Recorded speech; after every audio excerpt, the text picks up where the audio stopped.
A água nos ensina, com sua sabedoria, que podemos desviar de obstáculos para chegarmos ao destino desejado. Não precisamos bater de frente, podemos apenas contornar. Oi gente, tudo bem com vocês? Sejam bem-vindos e bem-vindas ao canal Foco em Pessoas. Eu sou a Fer Sugano e hoje nós vamos dar continuidade ao livro Especialista em Pessoas, do Thiago Brunet, Soluções Bíblicas Inteligentes para lidar com todo tipo de gente. Estamos aqui conversando de uma forma simples e acolhedora, com erros e acertos, e tentando e conseguindo expressar um pouco aqui das nossas percepções e pensamentos, deixando aqui o pensamento rolar mesmo. Vamos continuar? Hoje nós vamos falar sobre os contornáveis, que diferente dos incontroláveis, são pessoas que a gente não tem a obrigação de manter um maior contato.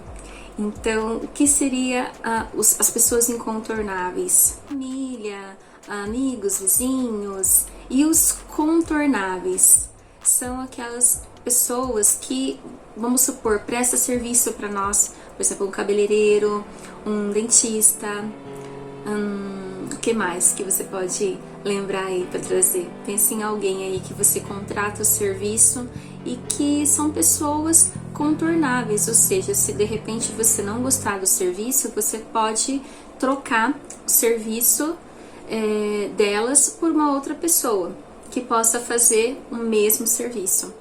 Já vamos começar aqui com uma frase do autor, um tanto polêmica segundo ele, porque deu o que falar lá no Twitter, e diz assim: nem tudo que eu penso eu posso falar. E não é falta de sinceridade, é sabedoria. Quantas vezes a gente abre a boca para falar alguma coisa e a gente acaba perdendo a razão simplesmente porque a gente não leva o desaforo para casa. E nisso o autor fala muito bem aqui. E que saber se expressar é uma arte, e muitas vezes a gente pode pausar e pode pensar, e esse desaforo levar para casa, muitas vezes você não vai levar o desaforo, você vai levar a tua paz, porque muitas vezes você vai conversar com alguém que não tem uma certa maturidade naquele momento para compreender. Ou, às vezes, o que você vai dizer não vai edificar em nada. Então, por que é que a gente vai falar sendo que não vai trazer essa edificação para a pessoa? É muito bom a gente parar, pausar, pensar, do que simplesmente falar. E nisso a gente traz a sabedoria para nossa vida. Uma das coisas que as pessoas muitas vezes falam para mim é que eu tenho uma calma, falar, uma leveza. E, gente, se a pessoa observa isso em mim, pode ter certeza que tá dando certo o meu treinamento. Porque eu venho de uma família que muitos falam aí que descendência tá misturada aí com a italiana, o pessoal fala com as mãos, trazem essa característica aí da origem italiana, que é da parte da minha mãe.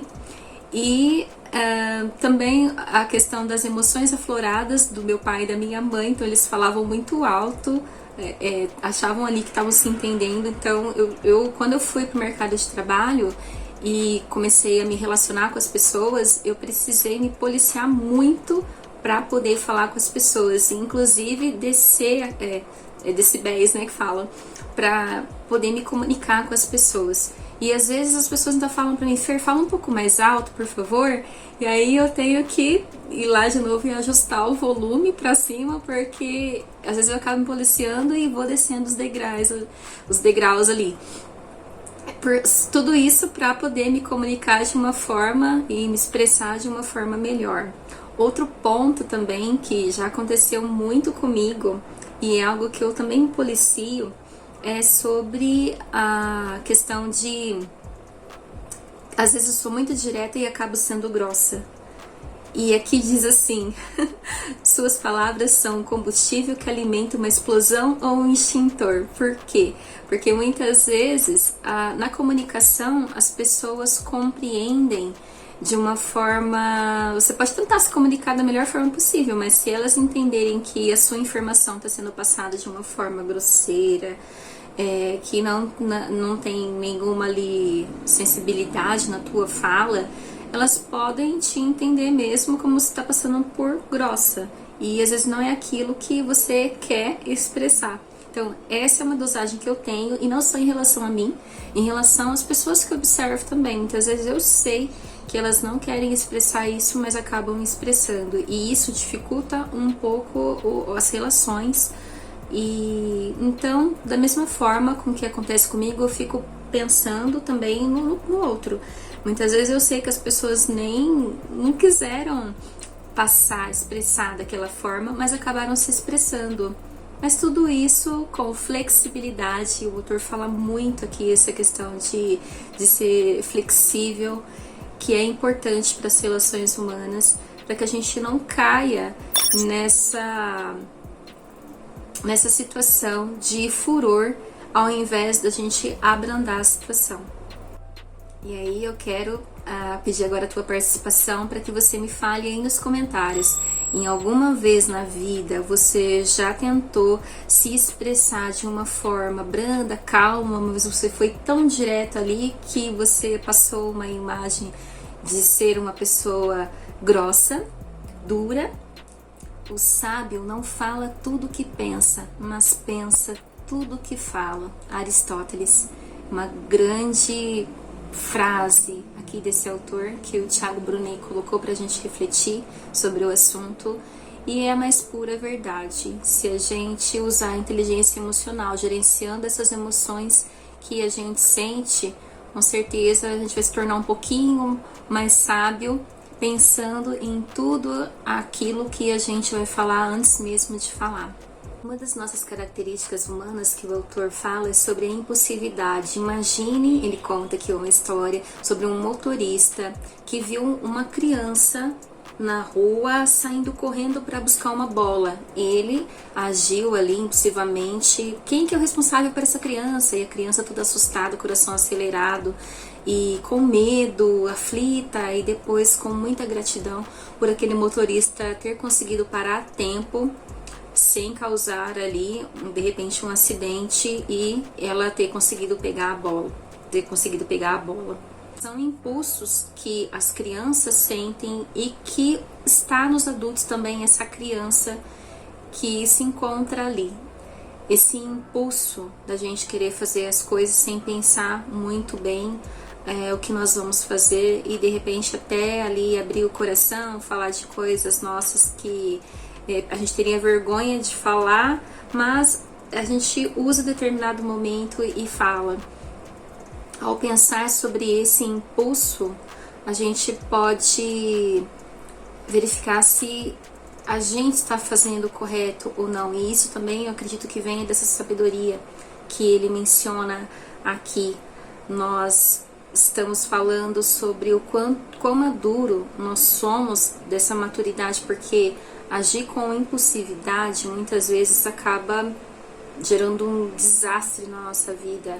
Eu acho que eu já agi muito por impulso, e conheço pessoas também que agiram dessa forma, e esse exemplo super trouxe aí uma ideia grande do que é a gente saber controlar esses impulsos. E agora ele vai falar sobre como a gente alcança a maturidade. O autor cita aqui algumas possibilidades de como a gente alcançar a maturidade, e explica que a maturidade, ela não vem pela idade, ela vem pelas responsabilidades assumidas e cumpridas na nossa vida. Ele deixou aqui 8 conselhos aqui de como atingir a maturidade. Eu vou pegar apenas 3, tá bom? Então ele diz: se você decidir crescer emocionalmente, você atinge essa maturidade emocional. Outra forma que você pode atingi-la é se você andar com pessoas maduras com a intenção de aprender como se faz. E outra forma é se você ler, estudar muito e colocar em prática os assuntos relacionados à convivência humana. Tudo isso vai te ajudar nessa maturidade emocional. Outras pessoas que podem ser essas contornáveis em nossa vida são, por exemplo, um motorista de um aplicativo, ou então o caixa de um supermercado. São pessoas que entram na nossa vida, mas que são contornáveis, que se você quiser você pode mudar de local, de supermercado ou de aplicativo e elas não estarão mais na tua vida. Essas são as contornáveis.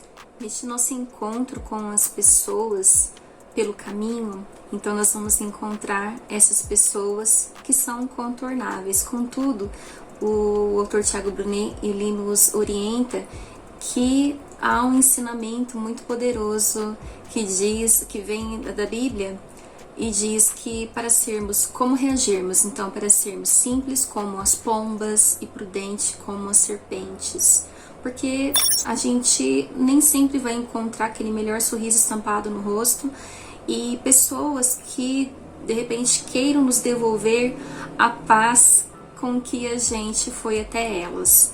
E aí eu vou ler esse trecho para que fique bem gravado na nossa mente, que quando o mestre nos indica que sejamos como as pombas, está nos orientando a sermos simples, despretensiosos, a dependermos dos cuidados de um trem quando necessário, a termos a sabedoria de bater as asas em retirada quando há perigo. Além disso, ele nos adverte a termos o cuidado de sermos prudentes como as serpentes, a nos mantermos cautelosos, aguardando o tempo certo de agir, de forma a agirmos e reagirmos da maneira mais certeira possível, e dessa forma a gente pode blindar as nossas emoções.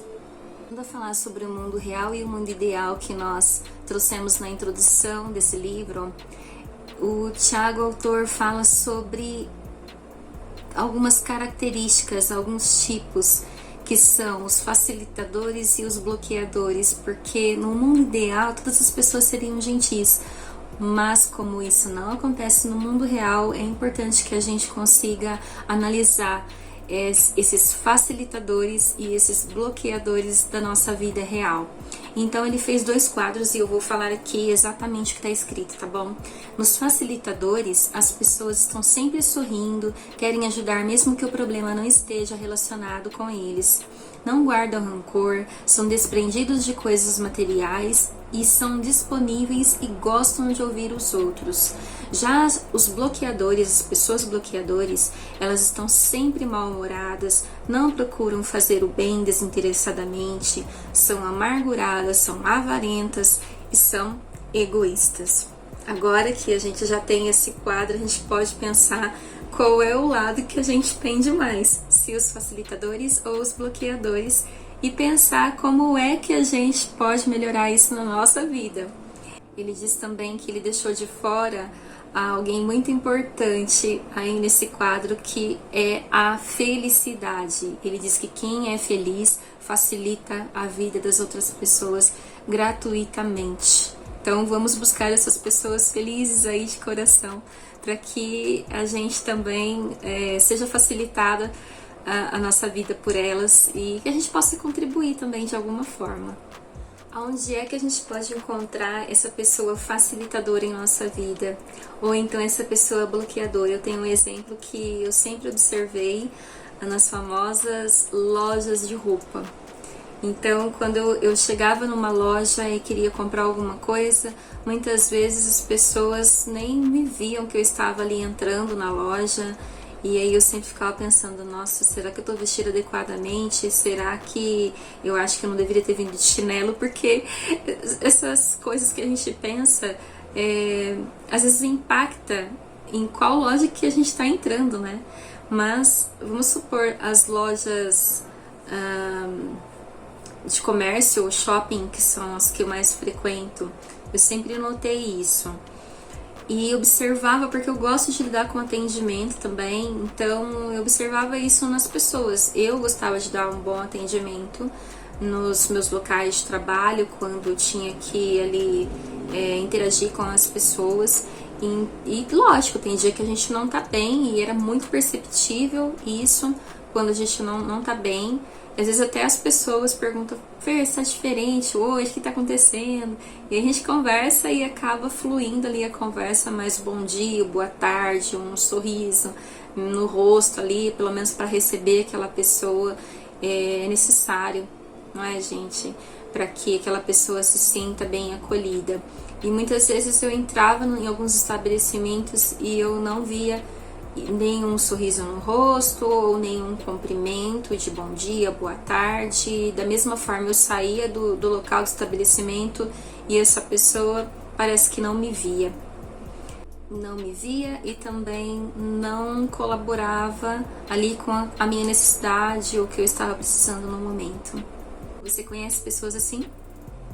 O autor também conta que uma história que ficou muito famosa na internet quando ele contou chamada de cafezinho no aeroporto e acabou viralizando nas redes, de quando ele foi tomar um café com a esposa e o café já por si só já era muito caro, ele ali ficou ali levantando a mão, solicitando o atendimento, a atendente demorou para atender ele, quando veio ainda derrubou café sobre ele ali na mesa, né? E ele ficou bem assim, sem entender o motivo daquele mau humor e não assim, ser nem um pouco agradável, sendo que a pessoa estava servindo. Então ele tentou melhorar o dia dela e não estragar o dele. Achei isso muito lindo, digno, humano. E embora a esposa do autor ficou um pouco ali nervosa, o Tiago, em meio a essa luz, essa caixa de ferramentas das relações humanas que ele abriu, ele pegou a melhor ferramenta que ele tinha para aquele momento, que era a gratidão, e foi lá e usou com ela. Na hora que ele foi pagar o cafezinho, ele deu ali uma contribuição em dinheiro a mais para ela e disse muito obrigado ali pelo atendimento.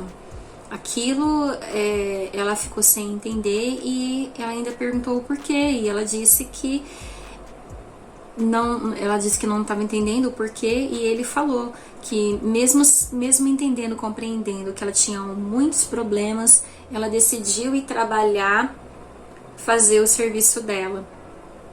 É lógico que não foi um dos melhores atendimentos e o Tiago, o autor, a esposa, não ficaram felizes com o atendimento dela, mas eles compreenderam que ela deveria estar passando por um momento difícil e estava ali no trabalho dela, fielmente atendendo e lidando com as situações que estavam acontecendo na vida dela.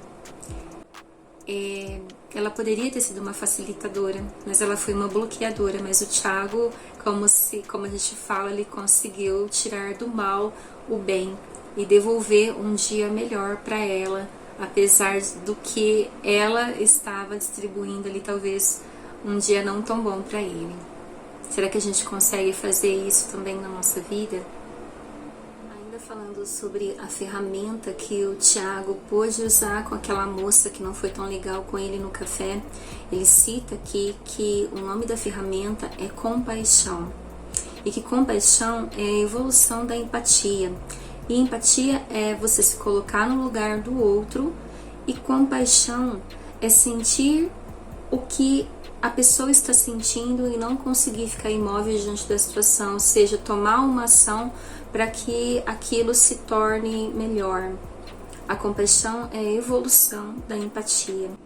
Sobre termos dias ruins, todos nós o temos, e talvez seja difícil mesmo lidar com eles e tentar não passar para frente aquilo que a gente está sentindo, gerenciar aquela nossa emoção.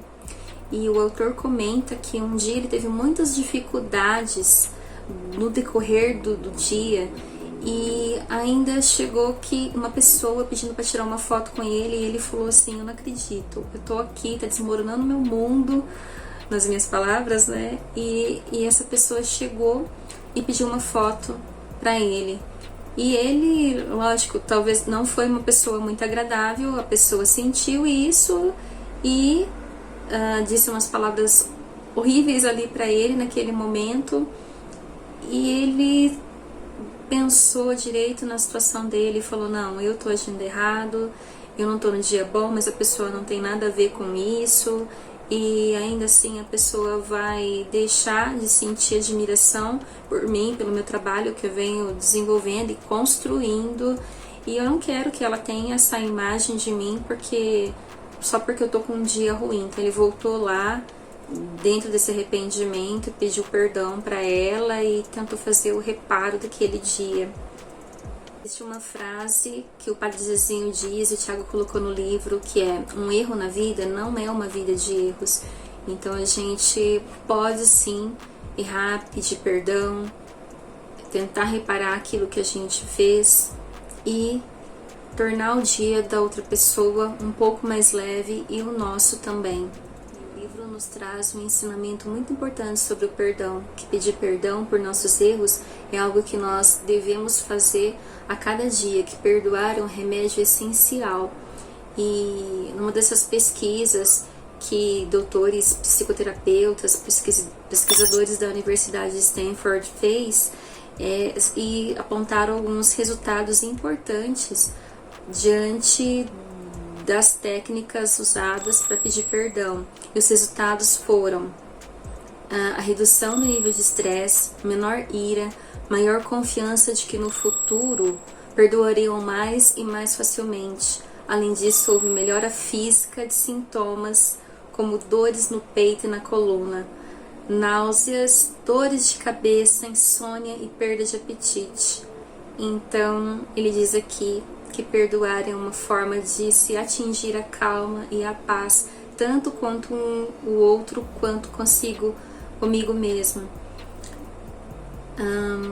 Hoje mesmo eu estava fazendo uma oração de manhã e houve um testemunho na programação da rádio que eu escuto no Colo de Jesus e Maria com o Padre Marcelo, e o testemunho era de que uma mulher estava sentindo fortes dores no corpo, e quando ela pediu a Deus em oração para que ela conseguisse identificar o que é que estava acontecendo com ela, e ela disse que Deus mostrou que ela precisava perdoar uma pessoa, e ela contestou, falou: mas eu já perdoei essa pessoa, o que está acontecendo? E Deus mostrou para ela que ela não tinha perdoado aquela pessoa de todo o coração dela. E eu me senti muito tocada por isso, porque às vezes a gente está naquele processo de perdão, mas a gente ainda não conseguiu perdoar a pessoa por completo, e a gente sente todas essas dores físicas no nosso corpo. Então vamos pensar um pouco mais sobre isso, eu e você, para que a gente consiga atingir esse nível maior de perdão, leveza, paz, calmaria na nossa vida. Este livro, o Thiago também tem como algo importante orientar-nos a não fazermos inimigos conscientemente, além daqueles que já vêm inconscientemente, pessoas que olham pra gente, não gostam, não sabem o que acontece na nossa vida e simplesmente faz ali um raio-x da gente e define que a gente não serve como amizade. E também fala aqui num estudo do Augusto Cury que mais de 80% da população mundial está doente emocionalmente, e isso é um fato. O Dr. Augusto Cury afirma em seus livros que a humanidade está adoecendo rápida e coletivamente. Precisamos de ajuda, é um fato. Então a gente precisa cuidar da gente e cuidar das outras pessoas e das nossas relações. Digo que é fácil? Não, mas é possível sim. A gente vai aprendendo isso ao longo do caminho, com a ajuda de profissionais, com a ajuda de outras pessoas que são mais evoluídas do que nós, e a gente vai acertando esse caminho para viver bem e melhor. De tantas situações de doenças emocionais que acontecem no nosso mundo, muitas vezes as brigas, as desavenças acontecem por a gente não conseguir compreender aquilo que a outra pessoa está passando. E aí a gente começa a se desentender e fazer inimigos. E a própria Bíblia diz que a gente precisa se reconciliar com aquele que nos ofendeu. Não é uma tarefa fácil, mas como eu sempre digo, ela é possível diante de um diálogo ou com a passagem do tempo, para que a gente amadureça essa ideia e a gente volte a trazer essa amizade de volta à nossa vida. E não é necessário ficar ali ao lado da pessoa o tempo todo, mas compreender que aquilo que aconteceu é um lixo emocional e que não é nosso. Aconteceu e a gente pode resolver em determinada fase da nossa vida. Mas que ele diz aqui que na presença da guerra há ausência de paz e a gente precisa escolher se a gente quer ter paz ou ter razão. E eu escolho a paz. Espero que também você escolha, porque estar em guerra é não ter paz. Ele traz um título aqui, um momento todo voltado para falar sobre inveja. Eu já falei sobre ela um pouco em outro capítulo, e hoje eu quero trazer então aqui essa parte, esse trecho do livro que fala sobre os 3 segredos para lidar com a inveja, que o Tiago nos orienta. 1. Não seja um provocador de invejosos. 2. Ore a Deus e tenha conhecimento bíblico. 3. Quando for invejado, ataque com o silêncio. Isso vai muito também, novamente, dessa questão de você quer ter paz ou ter razão. E a gente lembrar que não é porque a outra pessoa está numa situação talvez mais favorável que a tua que você precisa ficar fazendo as comparações. E as comparações, elas podem até ser inevitáveis, mas se a gente cair nesse ciclo, a gente pode ficar doente, porque o momento que a outra pessoa está vivendo não é o mesmo que o nosso. A gente também pode fazer as nossas conquistas, a gente pode ficar em paz com aquilo que a gente é e agradecer por todas as coisas que nós temos, que não são poucas. Acredito que se a gente começar a listar, é muito importante a gente dar o devido valor a cada coisa que a gente construiu na nossa vida e agradecer a Deus por isso, e perceber que na inveja muitas vezes a pessoa tá te olhando ali, te admirando de uma determinada forma, mas porque de repente ela viu algo de bom em você que ela gostaria de ter. A tua luz deve estar iluminando muito. Por isso que a pessoa de repente está ali vivenciando, pensando que a tua luz é melhor que a dela. E não, gente. Apesar da gente cair nisso, nessa queda de seres humanos, isso não é verdade. Cada um pode ter e ser aquilo que deseja, ou simplesmente agradecer por aquilo que já é ou tem, e continuar a viver a vida em paz. Na internet surgiram muitos haters críticos que, por não estarem ali fisicamente, presencialmente, aproveitaram-se dessa situação para destilar o veneno delas na internet. Muitas vezes elas não gostam e estão ali para atacar, e as pessoas se sentem bem com isso. Existe uma pesquisa, passou até esses dias aqui, em que eu estou gravando esse capítulo na televisão, sobre os haters, e eles falam que eles se sentem bem, eles fazem isso por prazer, e aí ataca a vida das pessoas que estão fazendo algo de bom, como aconteceu aqui com o Flávio Augusto, que é um dos grandes empreendedores brasileiros da atualidade. E então ele até colocou uma foto, assim, o autor fala, colocou uma foto na internet falando assim, uma foto do cãozinho dele. Então ele colocou a foto lá falando assim: este é o Totó, que é o cachorrinho dele. E depois colocou a outra foto falando assim: este é o Totó com o celular na mão. Então eu imagino que ele estava ali bem raivoso e pronto para atacar. E assim também muitas vezes são as pessoas que elas estão ali para atacar. Gente, a internet é um ambiente tão gostoso se bem utilizado. Aqui no YouTube mesmo a gente aprende tanta coisa boa, coisas que fazem o nosso coração se sentir bem, leve, usando isso para as coisas boas. Nas outras redes sociais também. Então aproveite para o bem, para você se sentir bem, para você aprender, para você fazer boas amizades, para você fazer bons negócios, e não para fazer algo de ruim para os outros, sabe? Por mais que às vezes a gente tenha vontade de dar aquela resposta meio atravessada, eu acho que é importante nesse momento a gente silenciar e compreender se a gente está sendo sábio, se a gente está tendo paz ou não com essa situação, ou simplesmente a razão ali de colocar o que a gente está sentindo no momento. O Tiago também lembra que aqui ele está falando sobre as pessoas contornáveis. E se uma dessas pessoas críticas é o teu pai, teu irmão, alguém mais próximo de você, então é importante retornar lá ao capítulo que fala sobre os incontornáveis e utilizar a ferramenta certa para você combater esse tipo de situação. Para cada situação há uma ferramenta e é importante a gente saber utilizá-la para que não haja inimizades conscientemente.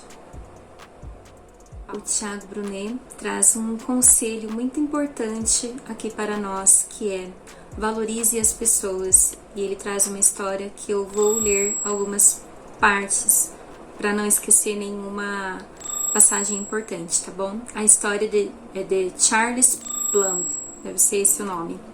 Ele foi um piloto de avião durante a Guerra do Vietnã.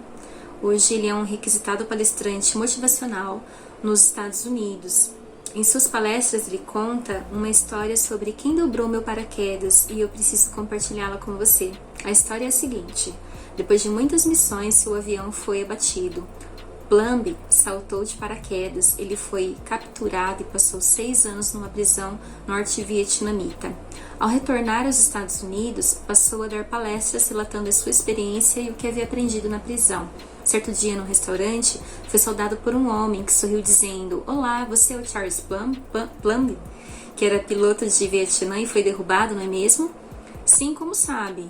perguntou Plumb, espantado. "Sim, como sabe?" Ele disse: "Era eu quem dobrava o seu paraquedas. Parece que funcionou bem, não é verdade?" Plumb quase se engasgou, tamanha surpresa, e com muita gratidão respondeu: "Funcionou perfeitamente. Caso contrário, não estaria aqui hoje. Devo minha vida a você." Ao ficar sozinho naquela noite, Plumb não conseguia dormir pensando quantas vezes viu esse homem no porta-aviões e nunca lhe disse um bom dia. Ele era um piloto arrogante e ele um simples marinheiro aprendiz. Pensou também nas horas que o marinheiro passou humildemente dobrando centenas de paraquedas, tendo em suas mãos a vida de pessoas que ele nem conhecia. E essa história fez o autor também refletir quem dobrou o paraquedas dele hoje. Eu penso muitas vezes que, trazendo para minha vida, nada do que eu fiz até hoje foi sozinho. Eu precisei de pessoas. Por mais que eu estava fazendo algo importante para minha vida, sempre tinha aquelas pessoas que estavam me dando apoio, seja meu esposo, o Du, seja minha sogra, o meu sogro, o meu pai, a minha mãe, ou então pessoas muito queridas que estavam ali torcendo por mim e fazendo algo para que eu pudesse sentir que aquele momento fosse bom para mim. Então, muitas vezes essas pessoas dobraram meu paraquedas para que eu estivesse totalmente participando, vivenciando o momento que eu estava vivenciando. E aqui eu já deixo o meu muito obrigada também para elas, porque até por eu estar aqui no YouTube tem alguém dobrando meu paraquedas. Pensando em tudo que foi falado nesse capítulo, trazendo para nossa realidade, em lidar com esses contornáveis hoje, aqui na nossa realidade, porque no mundo ideal a gente não tem essa necessidade. Lá a gente compreende que serão pessoas gentis, compreensivas e que a gente não tenha que lidar ou abrir determinada caixa de ferramentas para lidar com esse mau humor, com esse jeito às vezes agressivo das pessoas, porque todas nós seremos gentis e compreensíveis, porém enquanto não há essa possibilidade de a gente estar nesse mundo ideal. O autor está aqui justamente para isso, para nos orientar com todas essas vivências, estudos que ele fez e nos fazer compreender que é muito importante a gente usar essas ferramentas que ele nos orienta e para que nós sejamos pessoas treinadas com essas relações humanas. No mundo ideal, não existiriam pessoas contornáveis, porque todos seriam curados e tratados emocionalmente. Obrigada novamente por você ter acompanhado essa conversa. Te vejo no próximo capítulo. Um abraço e até mais. Tchau!